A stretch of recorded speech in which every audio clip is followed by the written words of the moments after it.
3, 2, 1.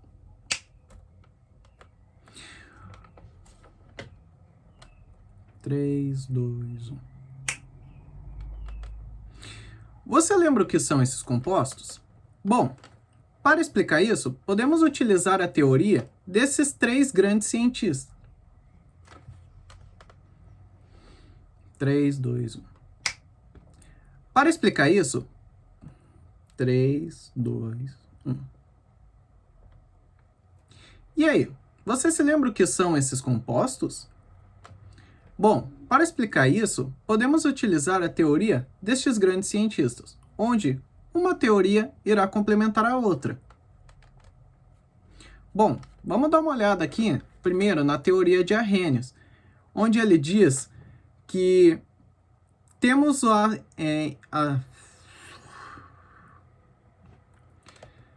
3, 2, 1.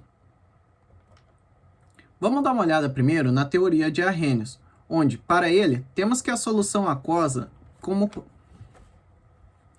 3, 2, 1. Vamos primeiro dar uma olhada na teoria de Arrhenius, onde, para ele, o papel principal para determinar se é um ácido ou uma base é em solução aquosa, onde um ácido, para ele, é aquele composto que libera o H+ em solução aquosa. Vamos dar uma olhada aqui no exemplo do ácido clorídrico mais água. Podemos ver que em solução aquosa ele se ioniza, então liberando o seu H+ no meio e o seu Cl- no meio também. Já uma base é aquele composto que libera a sua hidroxila em solução aquosa. Podemos ver aqui o hidróxido de sódio mais água, onde no meio aquoso ele vai se dissolver, liberando assim o seu Na+, mais a hidroxila, o OH-. Já para Bronsted-Lowry, 3, 2, 1. Já para Bronsted-Lowry, temos que ácidos doam prótons e bases podem receber esse próton. Com a teoria dele, começamos a dar início às teorias também do que são bases conjugadas e ácidos conjugados. Sendo assim, esses compostos são o produto de uma 3, 2, 1. Sendo assim, podemos então interpretar que esses compostos, as bases conjugadas e os ácidos conjugados, são o produto da reação dos ácidos e das bases, onde uma base conjugada era o ácido que doou o seu próton e o ácido conjugado era a base que recebeu o próton doado. Vamos dar um exemplo. 3, 2, 1. Vamos dar uma olhada aqui nesse exemplo. Temos ácido mais base, H mais o halogênio.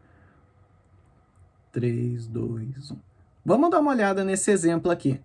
Temos que ácido mais base formam um ácido conjugado mais uma base conjugada. Assim, nós temos aqui o HCl mais o H2O, temos o nosso íon hidrônio, H3O+, mais o nosso Cl-. Já aqui, nós temos o HCl mais o NH3, formando NH4+, mais Cl-. Já para Lewis, nós entramos um pouco mais na teoria, onde nós podemos ver os nossos pares de elétron e também os orbitais vazios. Podemos ver que o ácido é aquele que constitui de um orbital vazio, que ele pode receber um par de elétron da base.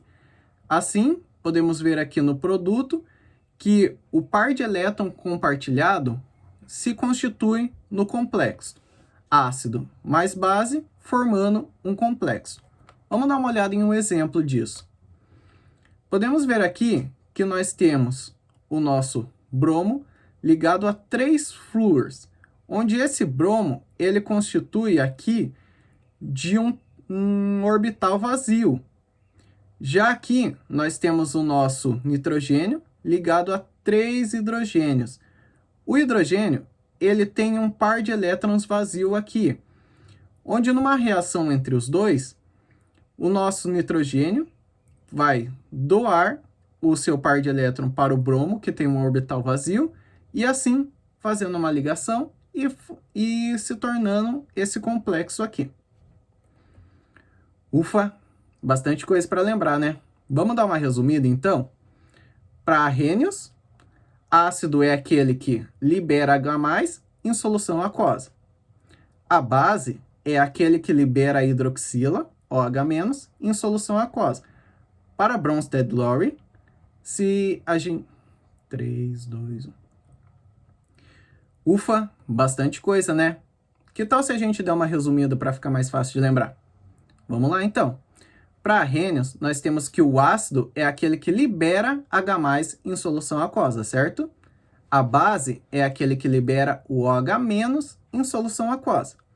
Já para Bronsted-Lowry, a gente tem que o ácido é o doador de prótons na reação. Já a base, ela recebe esse próton na reação. E para Lewis, o ácido é aquele que aceita o par de elétrons, onde a base vai ser o doador desse par de elétrons. Deu para entender? E para que esses compostos são importantes? Vamos dar uma olhada aqui na nossa tabela de pH. O pH é o potencial hidrogeiônico que é indicado... 3, 2, 1. O pH é o nosso potencial hidrogeiônico, onde ele indica a quantidade de H+ no meio. Compostos que são... 3, 2, 1. Compostos que apresentam mais hidrogênio no... 3, 2, 1. Vamos dar uma olhada aqui na nossa tabela de pH. O pH é o potencial hidrogeiônico de uma solução. Ele indica a quantidade de H+ no meio. Bom, aqui nós temos na escala, por exemplo, o ácido do estômago, ele tem um potencial de pH 1.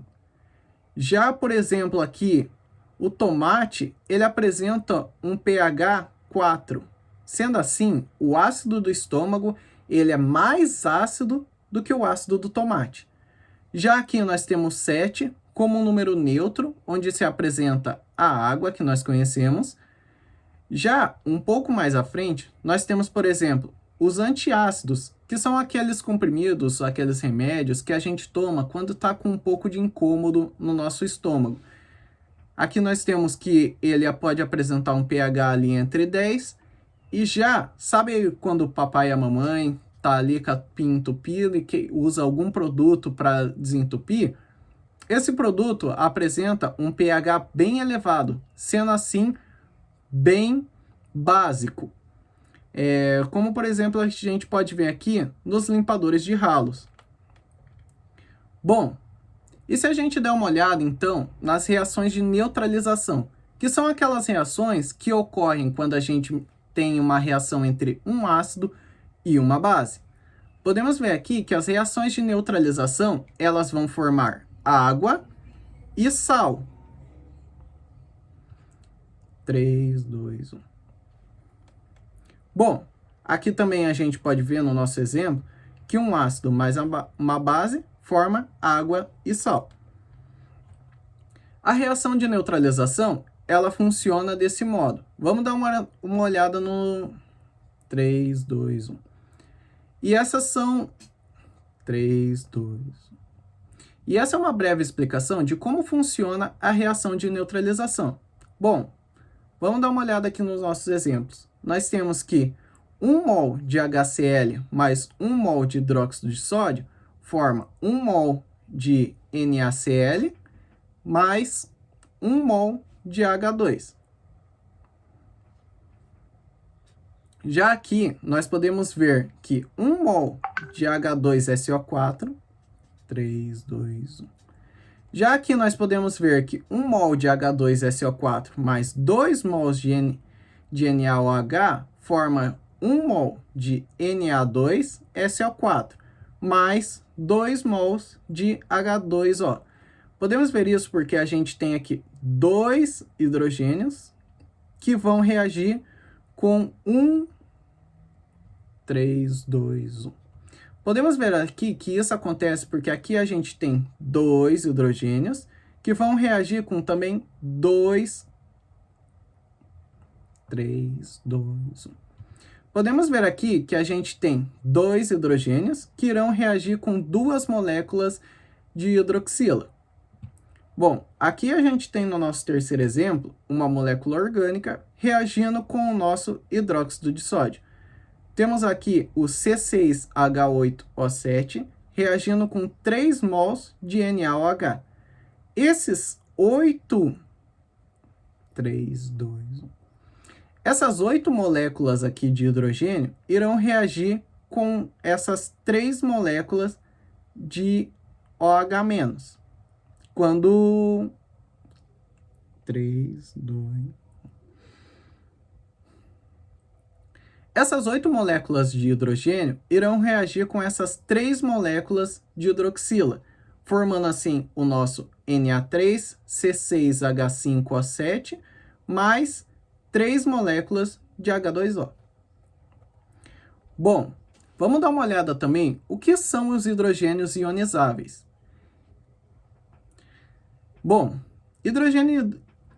3, 2, 1.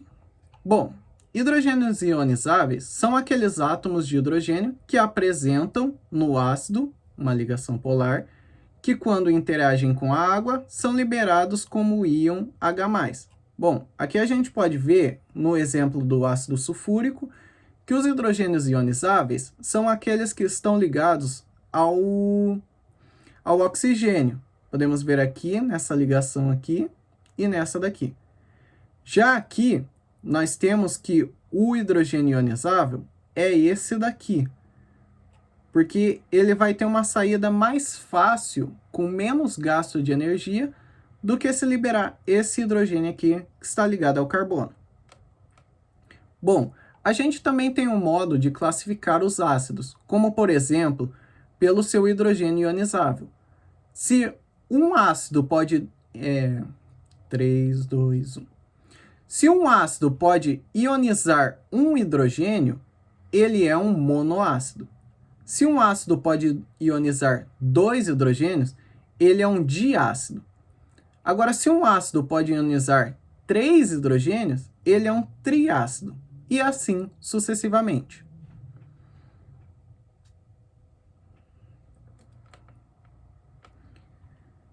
Aqui embaixo a gente pode ver a equação de ionização. 3, 2, 1. Aqui embaixo a gente pode dar uma olhada na equação de ionização de um ácido, onde a gente tem o H ligado a um átomo mais a água, formando então o nosso hidrogênio ionizável mais o nosso átomo que foi liberado como um ânion.